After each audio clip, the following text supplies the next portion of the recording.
Welcome to the Final Frontiers radio show, where we spotlight inspiring missionary endeavors around the globe. Stay tuned to hear how you can personally get involved, helping the Lord's frontline soldiers effectively advance the gospel where it has never been preached before. Today we have 83-year-old Don Kiser talking about his years of missionary work in Mexico. We have a fresh story of a man who's traveled to see a young lady's evangelistic work in the country of Jordan. And we have one of our national directors talking to us from India about the Touch a Life Child Sponsorship Program. This is John Nelms, and I'm here today interviewing over the phone a friend of mine named Don Kiser. Don is a long-time missionary to Mexico. Don, how long did you actually serve there in Mexico? 42 years. 42 years. Now, believe it or not, this man had as much influence on my life for missions as anybody I know. When I was pastoring a church as a young guy, still in my 20s, I used to take my church, which was in the suburbs of L.A., down to Rosarito, Mexico, so that the people could see the work that Don Kiser was doing there in Rosarito Beach. And all I remember is that Rosarito was a very, very small place at that time, but it certainly isn't anymore. No, it's quadrupled in the time that we were there. When we went, it was 25,000. Now it's over 100,000. For those of you listening, Don looks a lot like George Bush Sr. And I don't know if that's a compliment or not, but not only that, but Don went to school with Jerry Falwell. They were roommates and actually served on Jerry Falwell's ordination council. So I want you to know that we're interviewing today a man who's been around since just before the Civil War began. And he's done a great job. Now, Don, would you take a moment? I know that you used to be a pastor, and God forgave you for that. Yes, sir. Yes. And then you got right with the Lord and became a missionary. But can you tell the folks listening how that transpired? Yes. My wife and I met in Bible college because we were both going through the missionary course, and we met at a missionary prayer band on Saturday night. And because we were both planning on going to Brazil, we later got married. I worked for a little bit in the missions office, friends with Fred Donaldson at that time. We did our internship, but when I went for the physical, they did a thumbs down because of my heart and said I wouldn't live very long. So it was a real heartbreak to us. We were ready to go. But God is faithful, and 20 years later, we made it to the mission field. Just took God a long time to get me prepared. But many people think, well, you talk about missions because you're a missionary. But I was a pastor, associate pastor, and then I love missions from the day I was born. I mean, that's a life to me. I was pastoring the church that we started in Colorado, and we were running 300 to 400 in a town of 5,000. And I got a call to candidate at a church. I didn't know at the time, but just 12 miles from the Mexican border. And so then I would go across the border with tracts when I couldn't even speak Spanish, and started some works there across the border. We had 4 churches established before we ever moved to the field. I took advantage of studying 4 years with a private tutor in the language. In fact, now in the Baja area, I'm probably one of the very few Americans certified to translate in ports and things like that. God's been very good. But I went down there because an old missionary had a little spot, a little church that was basically falling in. And I made the prophetic statement, well, don't worry about it. I'll see that this is taken care of, thinking I'd put some of the nationals Mexicali over there. And God laid it on my heart, and I went home. My wife basically ran our Christian school. We had a Christian school of 200 students. And so I said, honey, when you get off work, we're going out to eat. She said, uh-oh. And I said, but you say I never take you out to eat. That's why I said, uh-oh. Well, I got something I want to talk to you about. This was a family joke. Okay, I just have one question. But you know, ladies, there's several subs. But I said, what's that? She said, how long do I have to pack? I said, what? Yeah, I know we're going to Mexico. I know you. You'll have a week. And so we packed up and went in 3 weeks after I resigned the church. We had $600 love offering. This was in the late 70s, and I paid the car payment and the rent. We had a sack of potatoes, sack of rice, and a sack of beans. Somebody forgot to tell me to do deputation first. So you went to Mexico having done no deputation at all? None whatever. How much support did you have when you left? Zero. Zero. How did you expect to live, Don? By faith. By faith. Let me tell you, I couldn't go when I was young. Now I'm in my 40s. My health ain't better than it ever was. I'm too old to go to a mission board. Well, you can trust me. I mean, there is such a thing as faith. And John, I didn't have a nickel promise.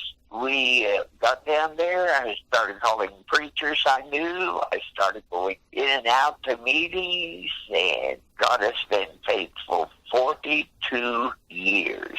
And Don, in those 42 years, how many churches were started? John, that's hard to say. I have personally started 17, but you know this. I work through monastics, and so we have what we call now granddaughter Bible colleges, let alone churches, and we have great granddaughter churches. I mean, I got the basic one started, and our guys have gone from there. We now have 40 full-time Mexican pastors that came to our ministry.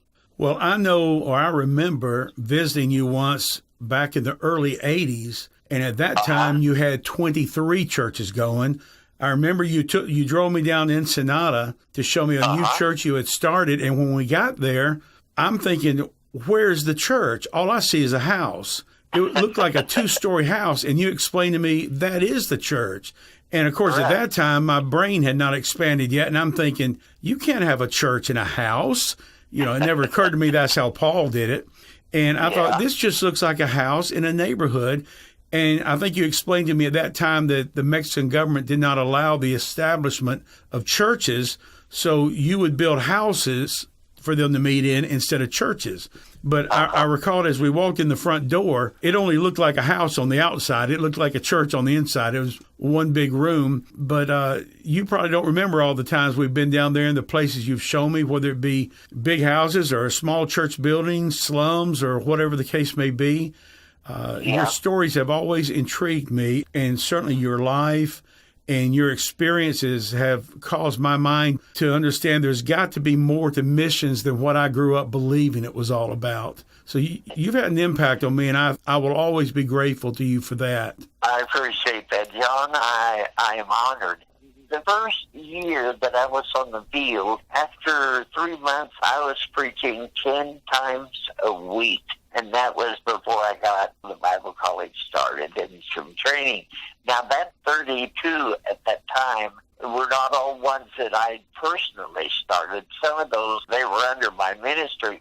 There are now 12 independent Baptist churches in the Rosarito area, and 10 of those are pastored by our men. So we've got a little bit to bring that place to the Lord.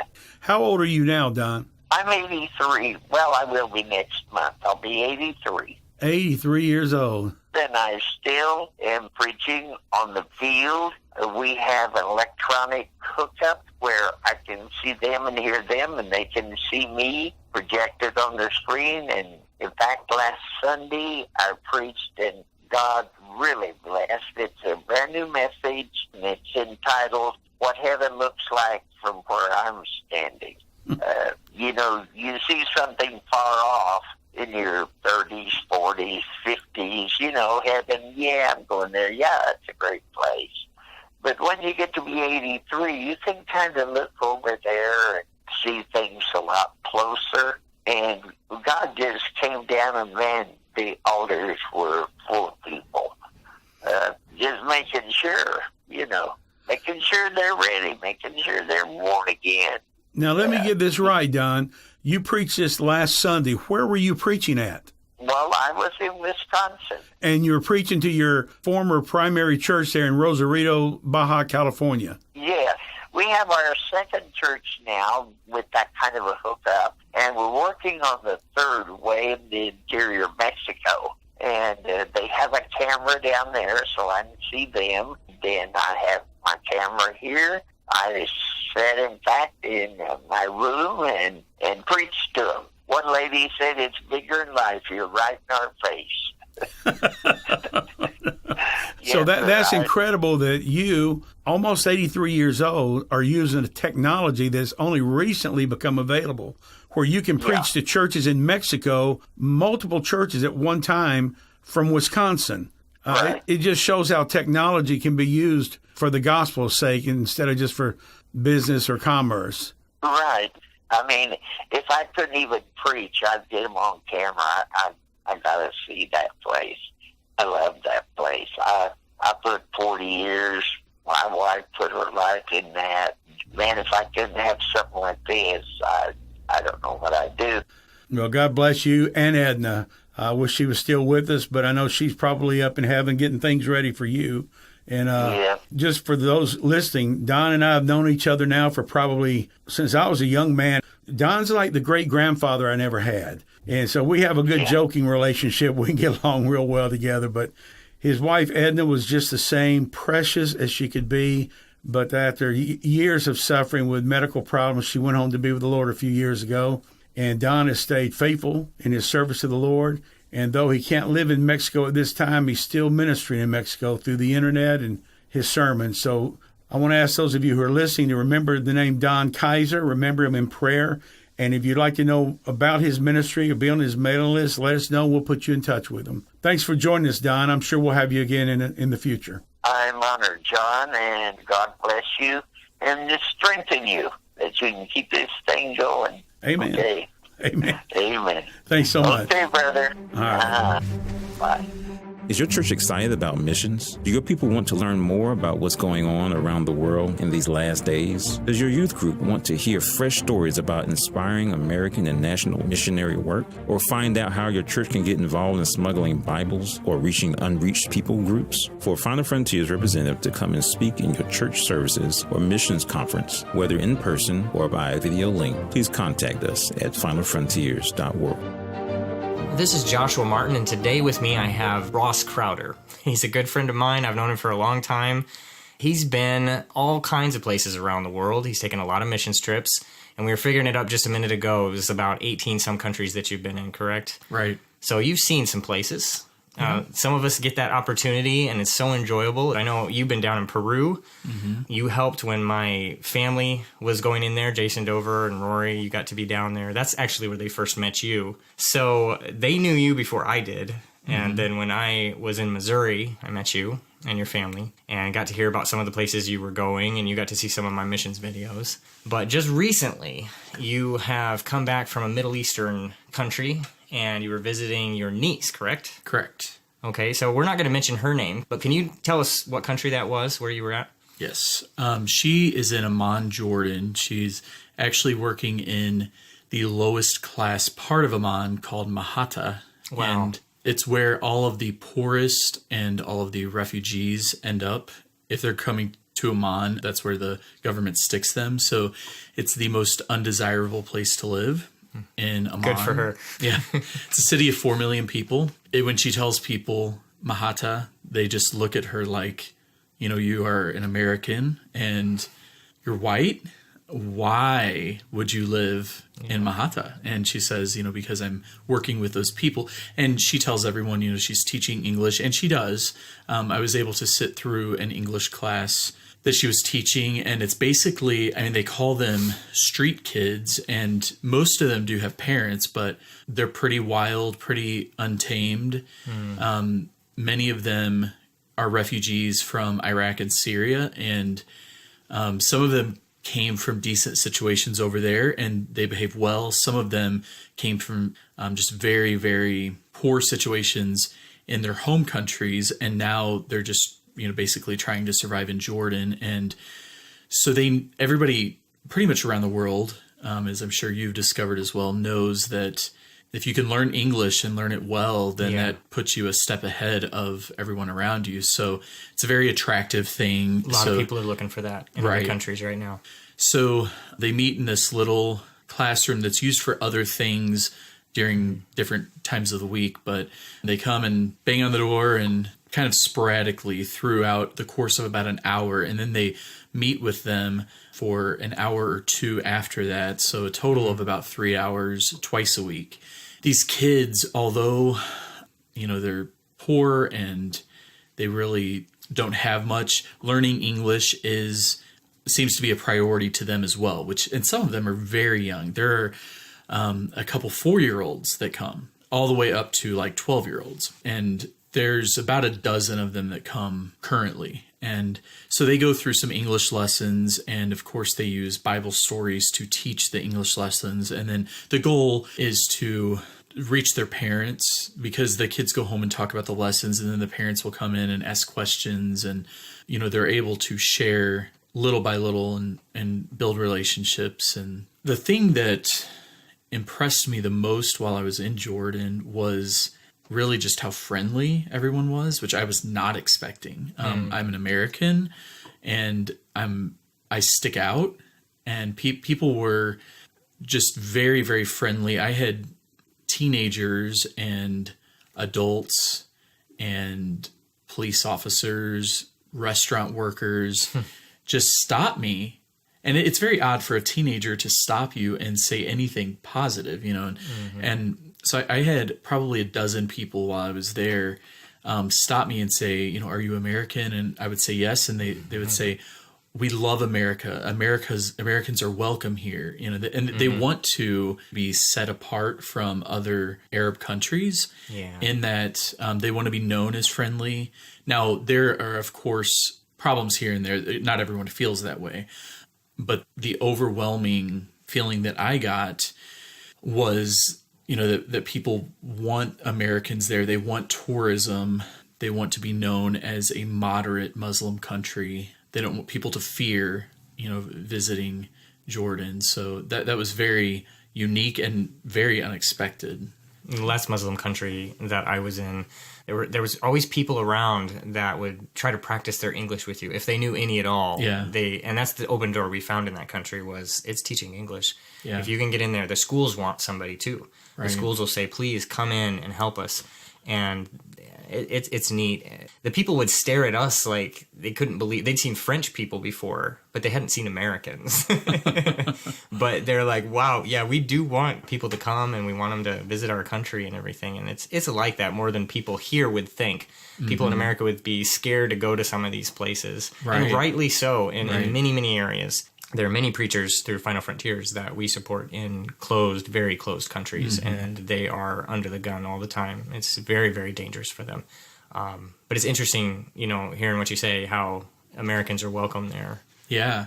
I flew into Tel Aviv because it was cheaper, and then I took transportation to the border, and I went over the Jordan River crossing, and then I came back the southern route through Eilat, Israel, Aqaba, Jordan in the south.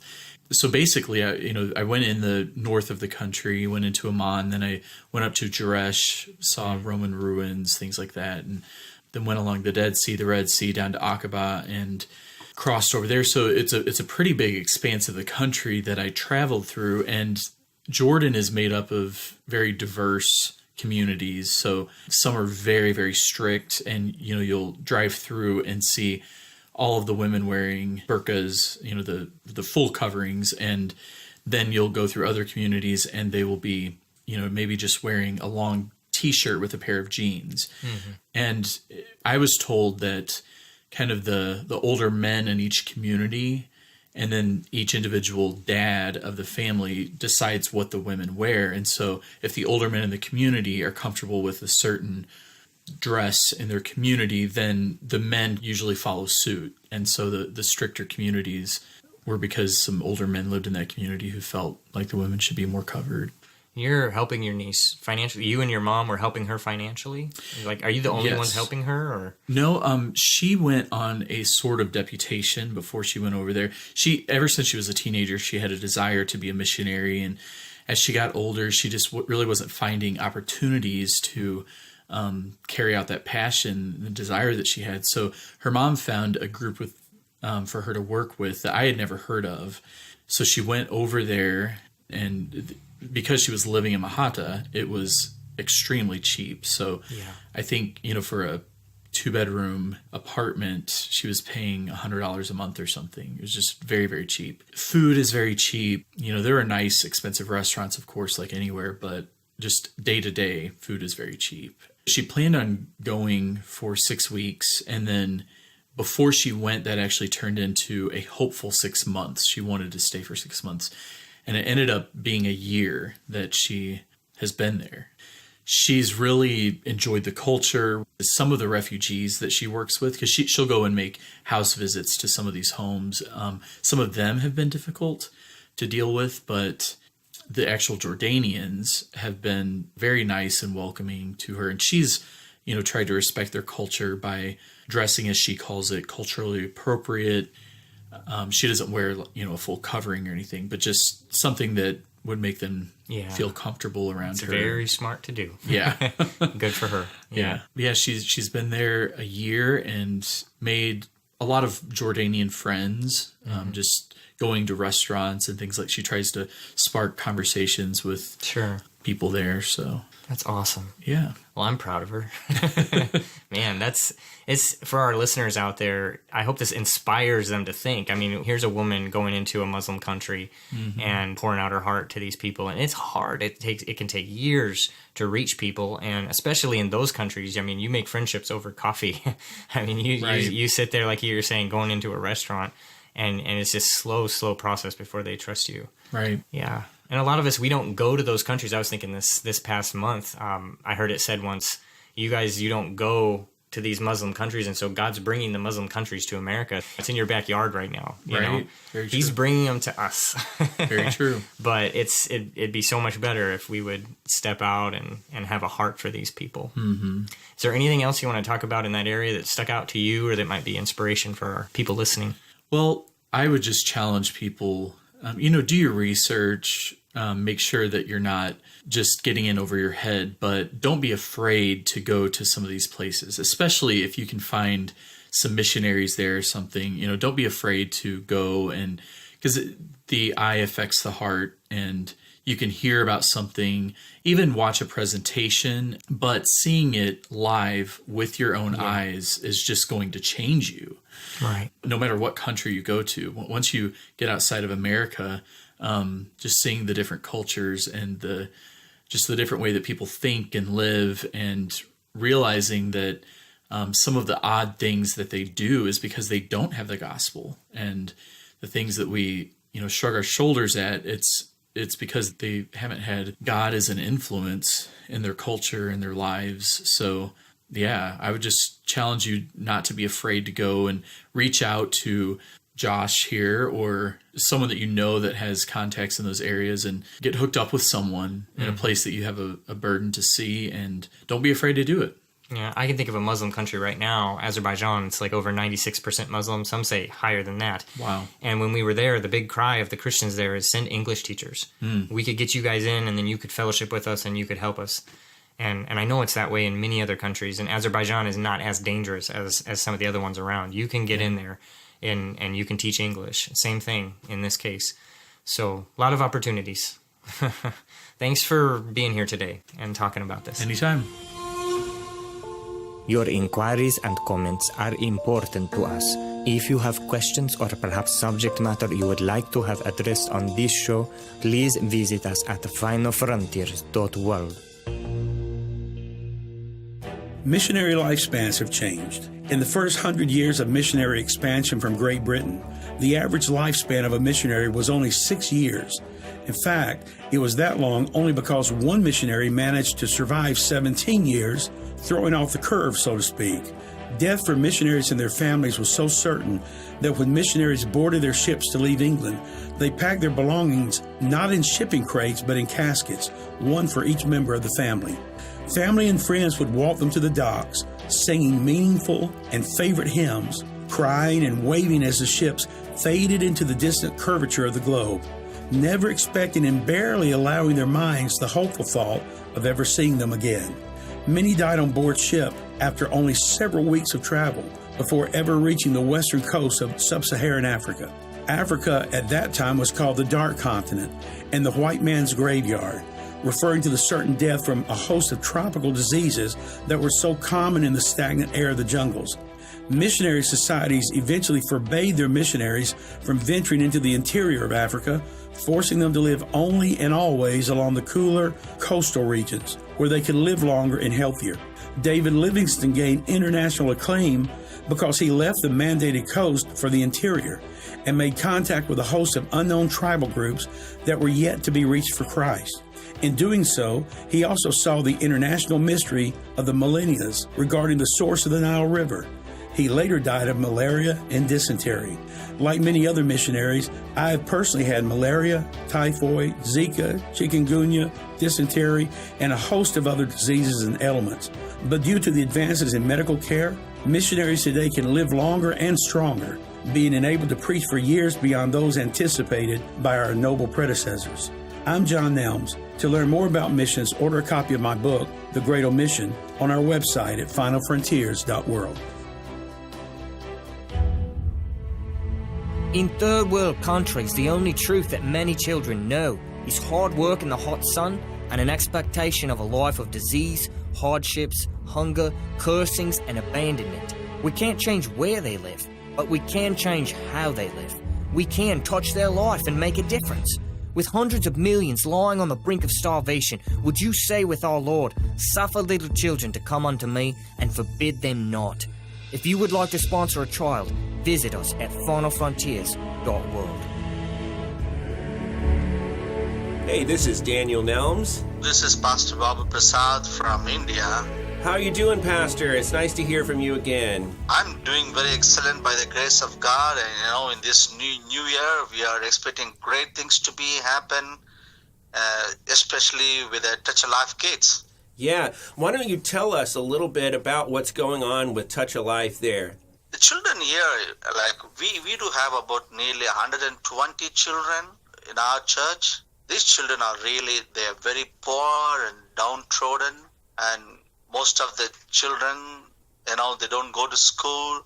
They're orphan and semi-orphan, and the children go to the government school. They will not have their breakfast. For the lunch, the school, they give, very bad quality of food. And sometimes these children, they eat food there, and sometimes they deny the food to eat there. These children come to church to hear the gospel, the Bible stories. Our staffs and, the helpers, they welcome these children with a smiling face, with a, very good cooked food. Weekly, we give egg and chicken curry and beef curry, a good quality of rice and chapatis. Moreover, these children, they really look for a love. But most of the children, the father will be a drunkard children, separated family, neglected politically, socially, economically. When they see our smiling faces, our staffs and the helpers, they come very happily, come to the project sometime at 4:30 to 5 o'clock, and they spend time up to 7:30. After the dinner, we tell them to go back home. They will deny to go back home. They wanted to stay here. I able to baptize about nearly 10 children from the Touch a Life program, and there are still there are thousands of children near our town. I'm praying for the resources so that I can reach these children with the gospel of Christ. Absolutely. Are these children mostly rural or urban? See, these children, they come from rural seeking job. Their parents come to the town and city seeking job, and they don't get a job what they wanted.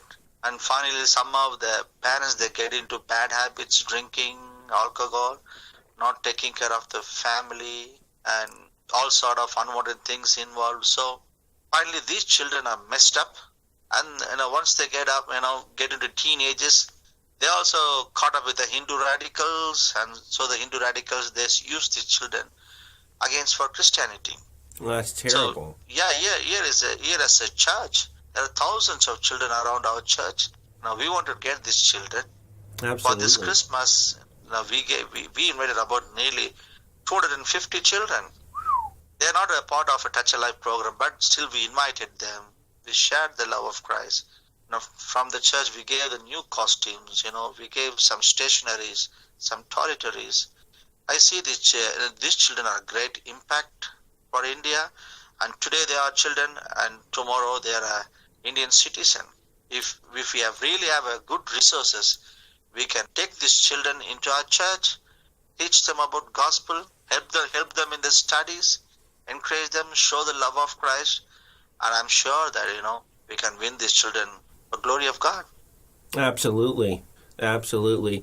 Well, if you would like to learn more about Touch a Life and help Pastor Babu with his vision of reaching the children in his area, visit our website at finalfrontiers.world. You've been listening to the Final Frontiers radio show, funded by sponsors like you. Thank you so much for joining us. Through the funding of national and native preachers, we endeavor to effectively advance the gospel where it has never been preached before. If you want more information, visit www.finalfrontiers.world. That's finalfrontiers.world.